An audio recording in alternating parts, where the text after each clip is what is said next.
Assalamualaikum warahmatullahi wabarakatuh. Baik, di sini saya akan membahas tentang bidang kristal ya. Karena kemarin kita sudah masuk ke sistem kristal kubik yang terdiri dari 3 kisi, yaitu simple kubik. Kisinya seperti ini. Ini sel satuan ya, karena yang kita gambar hanya satu buah.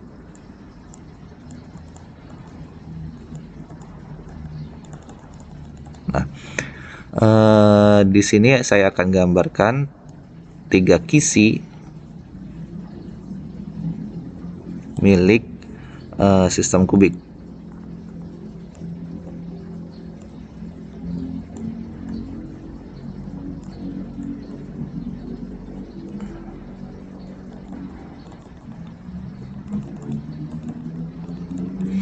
Ini kisi yang terakhir.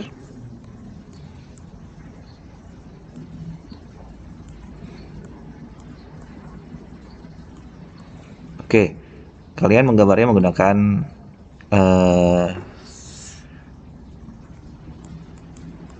perkiraan yang tepat ya, karena ini kan hanya sketsa, jadi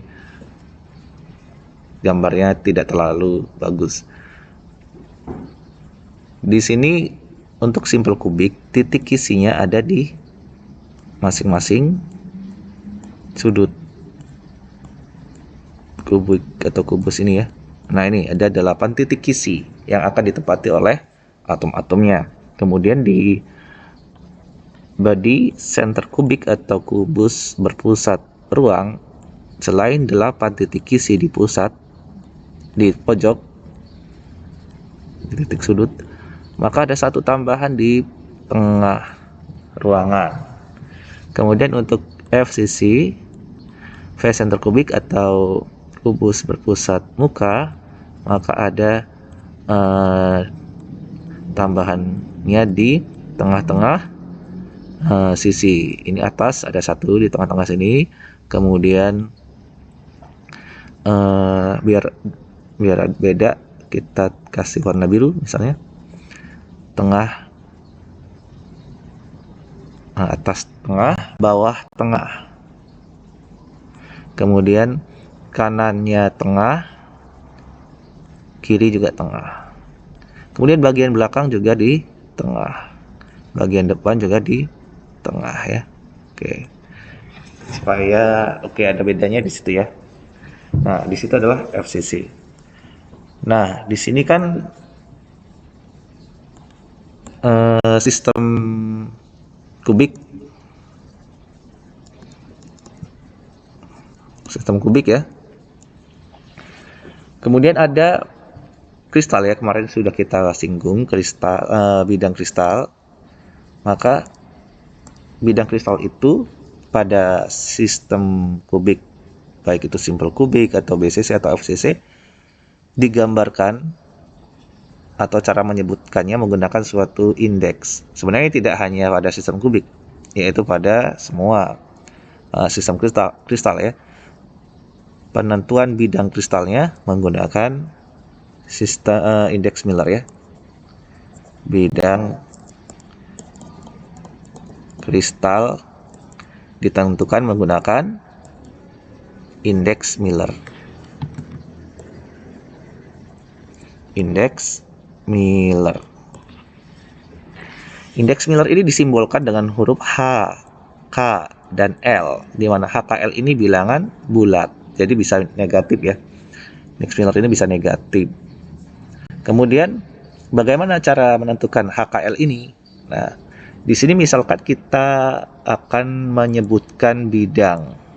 Contoh bidang yang mana? Misalnya yang atas ya. Pada simple kubik ini bidang yang atas. Bidang ini kan sebenarnya terbentuk dari suatu atom-atom ya. Atom yang ini kan ada 1 atom, 2 atom, 3 atom, 4 atom. 4 atom ini membentuk suatu bidang. Nah, bidang yang atas ini. Berarti nanti 4 yang bawah bentuk bidang yang bawah, 4 yang kanan bentuk bidang yang kanan. Kemudian juga nanti ada bidang diagonal ya, 4 atom juga. Jadi keempat yang atas ini akan kita sebutkan menggunakan indeks Miller. Caranya adalah yang pertama, tentukan terlebih dahulu titik pusat koordinat 1. Kemudian sumbunya, ada sumbu A yang ke kanan, sumbu B yang ke dalam ya, sumbu C yang ke atas. Nah, oke, dengan sumbu-sumbu inilah kita akan menentukan nilai HKL-nya ya. Pertama, lihat sumbu A ini, apakah berpotongan dengan bidang sumbu A ini. Kalau diperpanjang sana, apakah berpotongan? Tentu tidak ya. Sumbu B juga diperpanjang juga tidak berpotongan. Jadi sumbu A itu tidak berpotongan. Kalau tidak berpotongan, artinya berpotongannya di jauh yang tak terhingga. Sumbu B juga iya, tidak berpotongan. Artinya berpotongan di titik jauh yang tak terhingga. Kemudian titik sumbu C berpotongan nggak kalau ke atasin dengan bidang? Berpotongan, yaitu di sini. Nah, ini perpotongannya. Kemudian jarak titik potong ini dengan sumbu, jaraknya adalah 1 satuan ya. Jadi C ini berpotongan di 1. Begitu. 1 boleh. Ini ya terkecil aja 1. Berarti kan panjang, lebar, tinggi. Oke, kemudian nilai HKL-nya ditentukan dengan cara H itu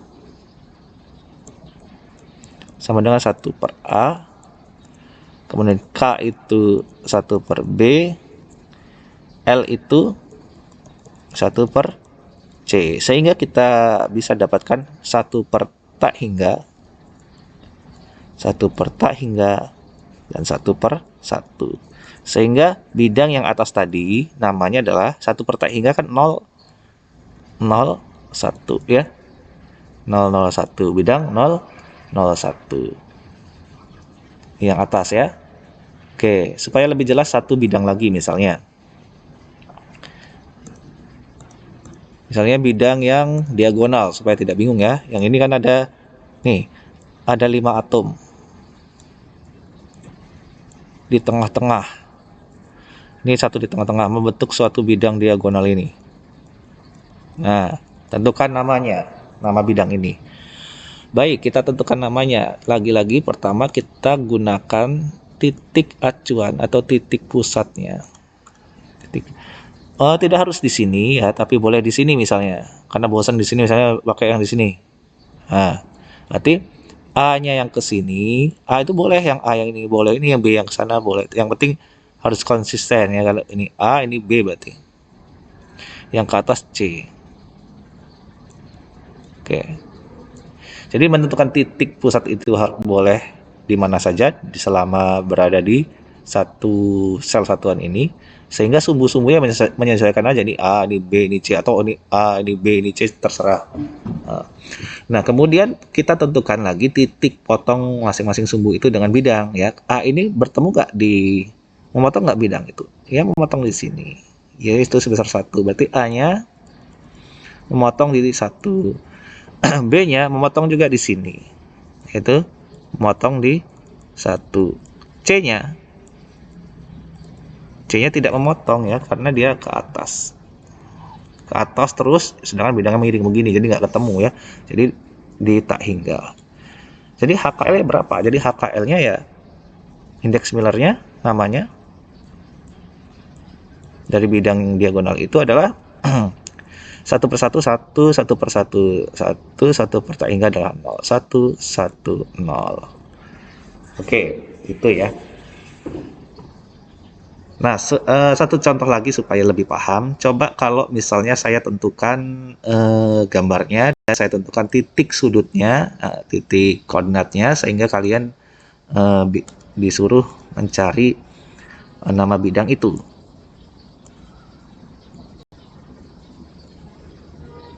Berapa misalnya.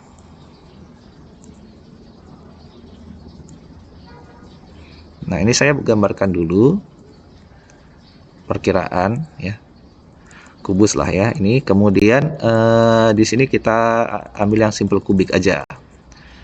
Nah, ini ya, 1 atom, 2 atom, 3 atom berada di pojok-pojoknya atau titik-titik isinya.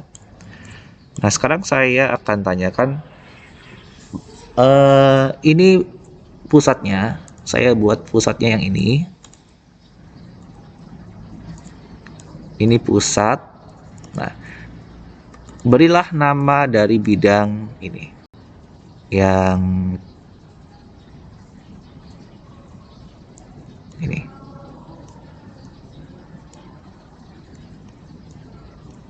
Nah, bidang ini apa namanya?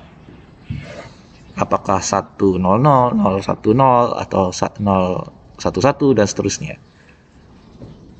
Bisa nggak? Nah, kita coba lihat di sini, perhatikan ya. Perhatikan di sini, di gambar ini. Yang ini titik pusatnya adalah ini. Titik pusat itu selalu berada di luar dari bidang. Ini titik pusatnya yang ini, yaitu selalu berada di luar bidang. Sedangkan yang ini, titik pusatnya berada pada bidang yang akan kita tentukan namanya. Lalu bagaimana? Nah, berarti caranya adalah titik pusatnya kita geser ke sebelah kiri. Geser ke sebelah kiri sini. Yang penting di luar bidang ini. Boleh sini, boleh ini. Ya, jadi ada 4 titik inilah calon kandidat titik pusat pengganti yang ini, karena ini ada berada di bidang ini ya. Kita ambil supaya tidak terlalu susah, kita ambil yang ini berarti pengganti. Ya. Inilah penggantinya di sini. Sehingga kita namakan ya.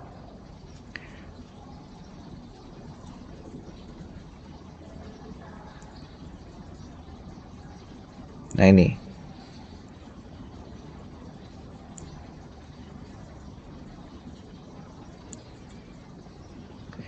Satu, ini A ya. Boleh A, ini boleh B, boleh C. Jadi tidak harus A yang sini. A, B, C ini.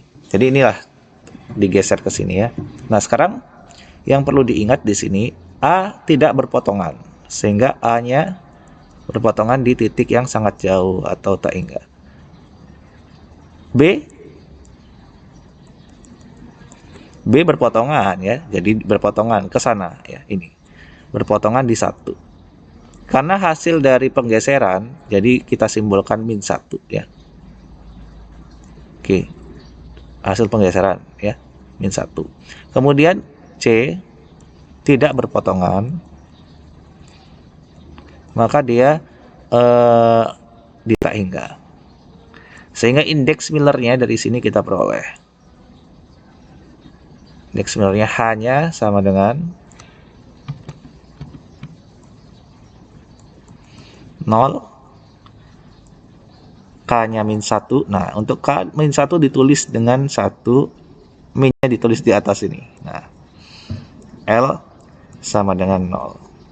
Jadi bidang yang merah ini dengan ini titik pusatnya, yang ini titik pusatnya, namanya adalah 0, -1, 0. Oke, itu ya.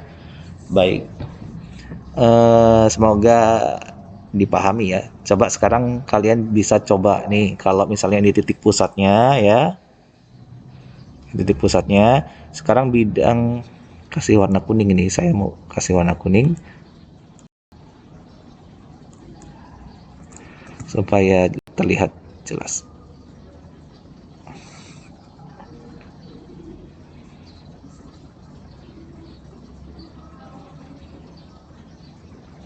Nah, sekarang coba tentukan bidang yang ini. Nah, ini pusatnya ya. Nah, bidang diagonal ini. Nah, itu. Bidang diagonal ini namanya apa? Coba kalian sebutkan ya. Kemudian bisa silahkan komentar di komen di video ini. Nanti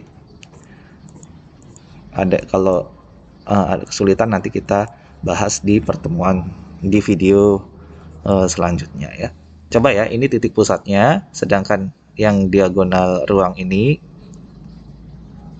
atau titik pusatnya berada di diagonal ruang. Berapakah indeks Miller dari bidang itu atau nama bidang itu? Oke ya, dicoba. Cukup sekian, nanti kita lanjutkan di video selanjutnya. Assalamualaikum warahmatullahi wabarakatuh.